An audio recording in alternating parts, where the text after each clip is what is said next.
अन्य पिछड़े वर्गों के लोगों को तो इन्होंने अपने वोटों के स्वार्थ में तो इन्हें बीएसपी से दूर रखने के लिए अभी तक ऐसा जताया हुआ है, ऐसा इंप्रेशन दिया हुआ है जैसे बीएसपी जो अन्य पिछड़े वर्ग के लोग हैं तो उनको आरक्षण दिए जाने के खिलाफ है।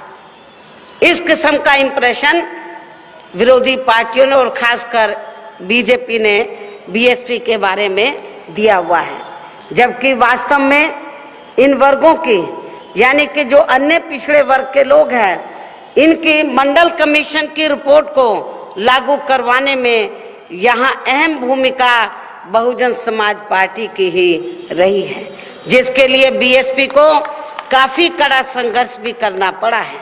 और इस संबंध में यहाँ मैं पिछड़े वर्गों के लोगों को ये भी बताना चाहती हूँ, केंद्र में जब कांग्रेस पार्टी पावर में थी तो कांग्रेस पार्टी के पावर में रहते हुए ही मंडल कमीशन की रिपोर्ट आ गई थी और पिछड़े वर्ग के लोग सेंटर में कांग्रेस पार्टी की सरकार के ऊपर दबाव बना रहे थे कि आप मंडल कमीशन की रिपोर्ट को लागू करो, लेकिन कांग्रेस पार्टी ने मंडल कमीशन की रिपोर्ट को लागू नहीं किया।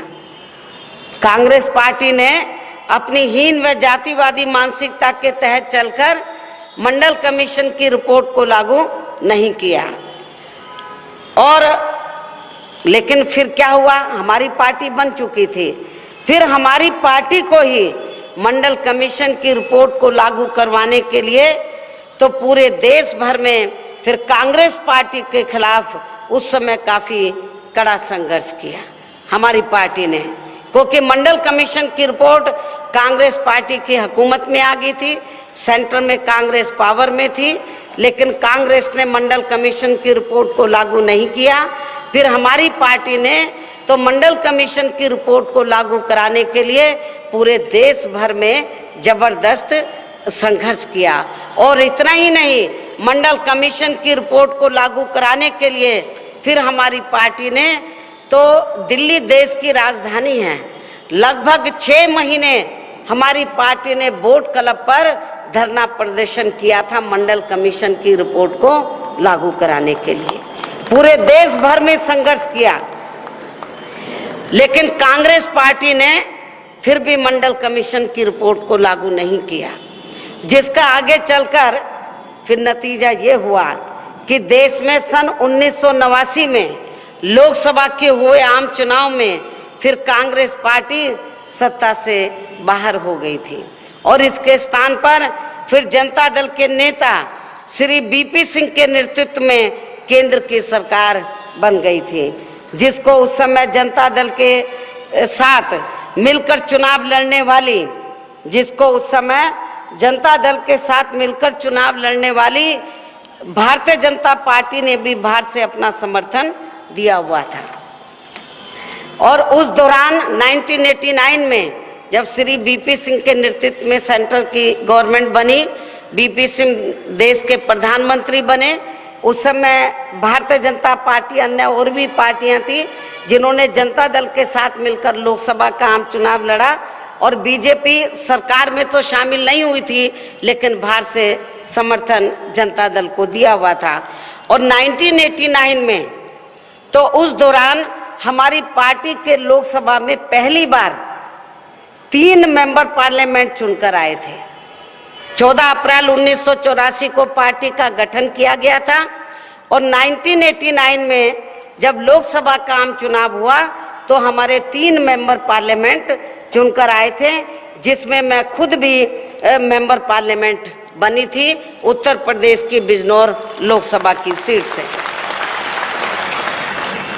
और हमारे भी 3 एमपी थे, लेकिन जब बीपी सिंह की सरकार बनी तो श्री बीपी सिंह ये चाहते थे कि बहुजन समाज पार्टी भी सरकार में शामिल हो,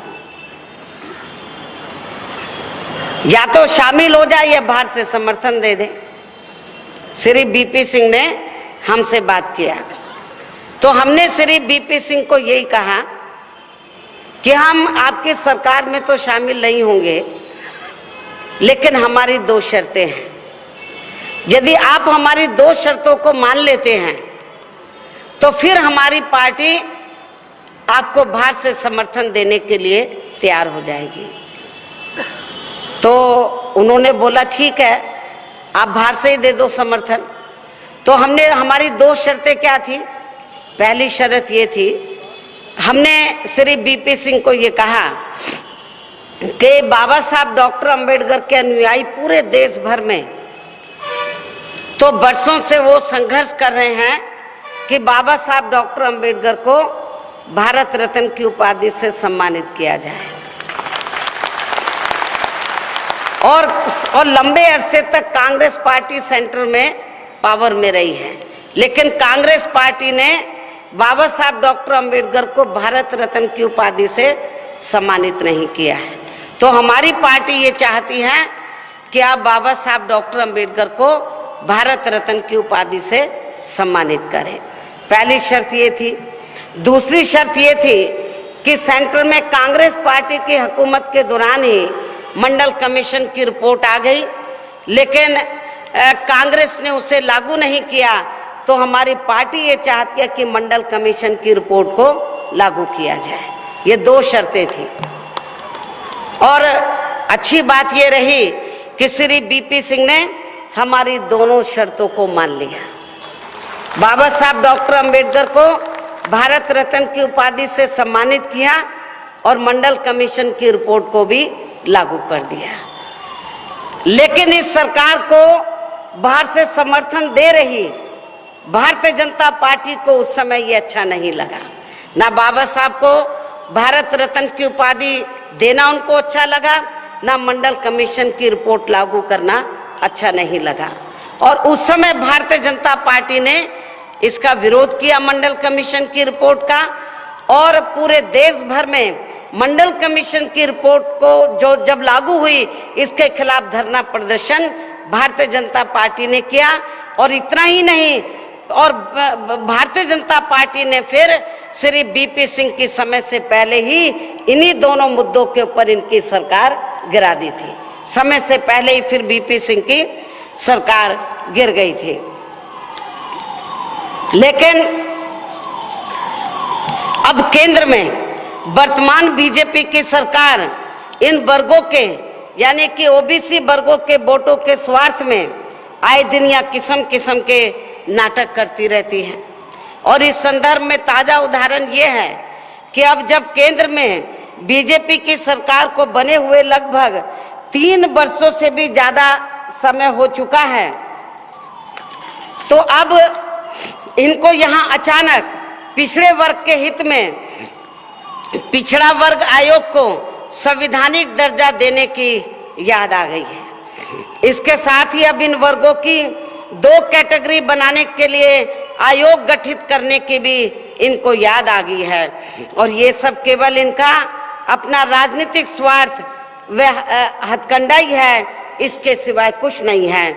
जबकि केंद्र में रही श्री बीपी सिंह की सरकार के चलते हुए इन वर्गों की मंडल कमीशन की रिपोर्ट के लागू होने पर उस समय बीजेपी ने इनकी सरकार गिरा दी थी। और साथ ही इसके विरोध में मंडल कमीशन की रिपोर्ट जब लागू हुई तो इसके विरोध में भारतीय जनता पार्टी ने पूरे देश भर में धरना प्रदर्शन आदि भी खूब किया था। इसलिए ऐसी स्थिति में अब पूरे देश के पिछड़े वर्ग के लोगों को हर स्तर पर इनसे सावधान रहना है। और इतना ही नहीं, बल्कि अब तो पूरे देश में दलितों व आदिवासियों के साथ साथ यहाँ ओबीसी वर्गों के ऊपर भी हर स्तर पर बड़े पैमाने पर शोषण व उत्पीड़न आदि हो रहे हैं। इसके साथ साथ इनकी गलत नीतियों व गलत